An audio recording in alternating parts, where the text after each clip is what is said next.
Pues tras el repasillo que le hemos hecho a los dos primeros puntos y lo que hemos visto en anteriores vídeos, en las dos clases anteriores,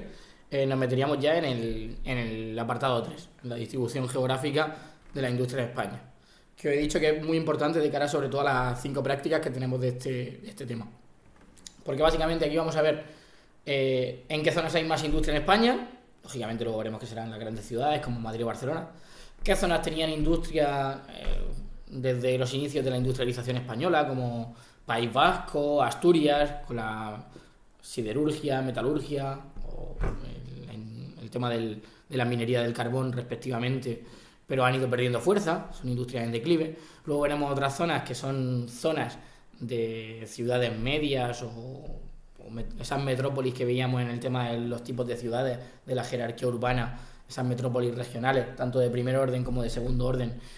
que han ido ganando importancia, sobre todo en las zonas que les rodea, ya no tanto con los polígonos industriales, sino con esa idea de los parques tecnológicos y científicos, que os dije, esos espacios más técnicos, más desarrollados, más modernizados, con industrias punta o de vanguardia. Y luego veremos también que se han creado una serie de ejes, que bastante parecidos muchos de ellos a los ejes urbanos, que como tienen un conjunto de industrias en diferentes ciudades, han adquirido cada vez más fuerza y son ejes industriales en expansión. Y luego por último veremos aquellas zonas que, como tienen más otro tipo de actividades como son las del sector primario o por ejemplo del sector terciario como el turismo, pues han visto mermado o han visto menos desarrollado la industria. Por lo tanto, en esas zonas pues la industria será bastante menor. Simplemente para que lo veáis, os voy a mostrar aquí la fotografía, mejor dicho la imagen que aparece en este mapa, un mapa que ha salido en alguna ocasión ya de selectividad, que con diferentes colores pues nos muestra algo fundamental para este tema, que son esas áreas industriales en España y básicamente,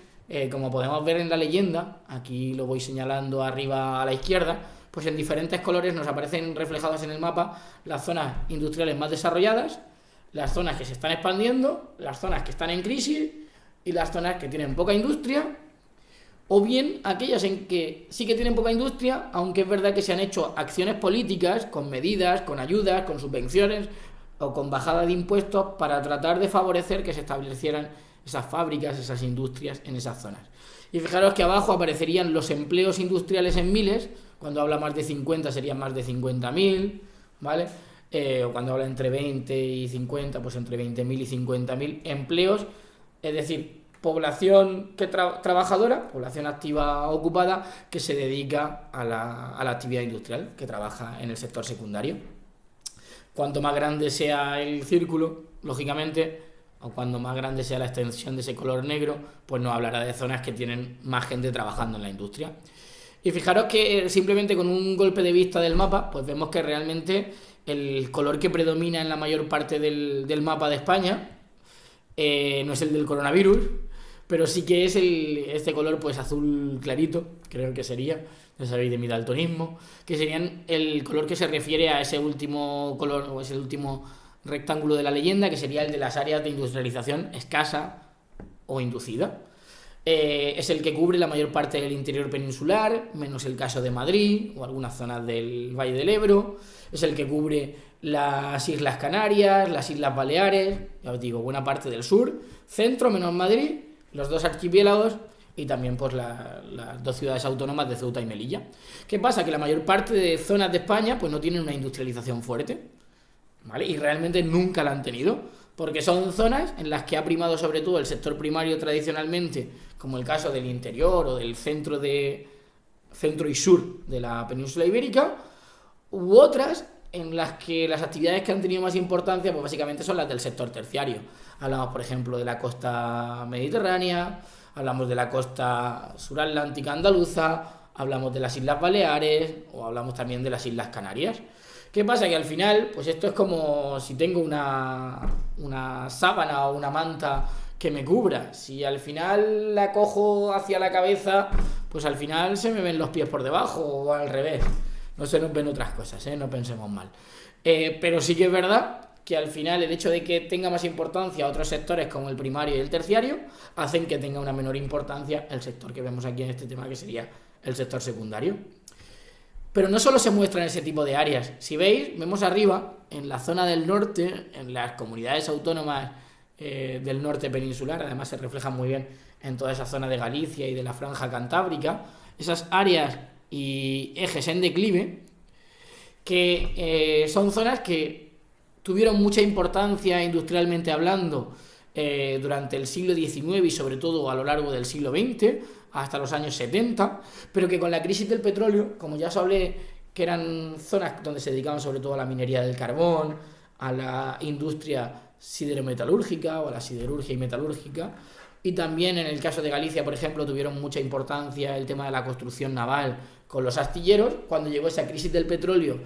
de los 70 y esa reconversión industrial de los 80, pues vieron como su industria pegó un bajonazo ahí importante, por eso se dice en declive.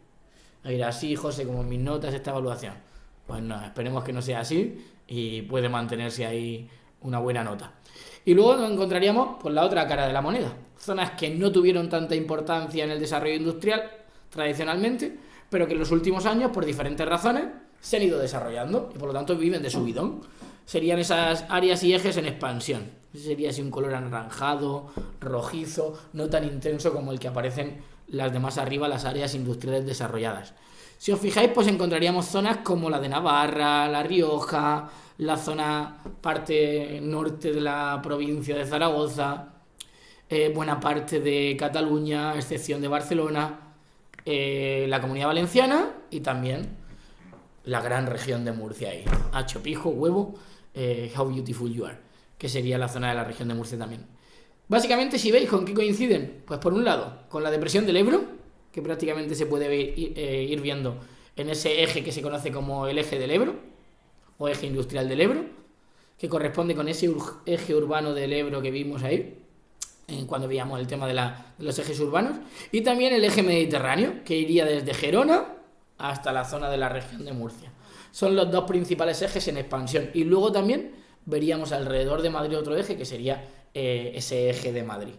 Esos tres ejes son los ejes que más se están desarrollando en las últimas décadas y sobre todo en los últimos años. Y luego tendríamos aquellas dos zonas que han sido siempre zonas industriales por su posición estratégica, por sus comunicaciones, por las políticas económicas y sobre todo industriales que han favorecido su desarrollo, que serían fundamentalmente el caso de Madrid y Barcelona. Fijaros que no es casualidad que ahí hablábamos de las dos grandes metrópolis nacionales o las dos metrópolis nacionales que tenía nuestro país. Por lo tanto, ahí veríamos en ese mapa, sin llegar todavía a desarrollar este apartado, pues las principales zonas urbanas